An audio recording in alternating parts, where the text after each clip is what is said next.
Hi అండి. మన మన వెంకటదుర్గ యూట్యూబ్ ఛానల్కి అయితే స్వాగతం సుస్వాగతం అండి. ఈ వీడియో ఒక చిన్న లాగ్ తీద్దామని చెప్పేసి అయితే నేను చిన్న షార్ట్ వీడియో చేస్తున్నాను అండి. అందుకని చెప్పేసి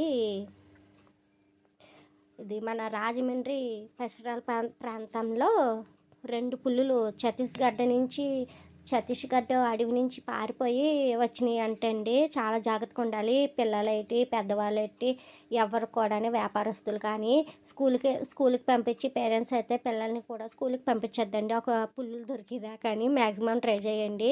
పులితో అయితే చాలా జాగ్రత్తగా ఉండండి.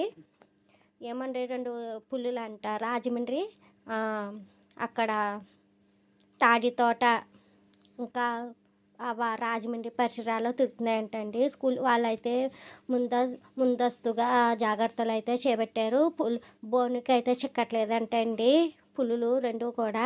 ఫారెస్ట్ అధికారులు అయితే చాలా హెచ్చరిస్తున్నారు, చాలా కేర్ఫుల్గా ఉండండి. అండ్ చాలా డేంజరస్ పులులు కదా అవి, అందుకని చెప్పేసి మీరైతే చాలా జాగ్రత్తగా ఉండాలి. పులులు పిల్లలు పెద్దవాళ్ళు అందరూ కూడా జాగ్రత్తగా ఉండాలి ఈ పులుల విషయంలో. బాయ్.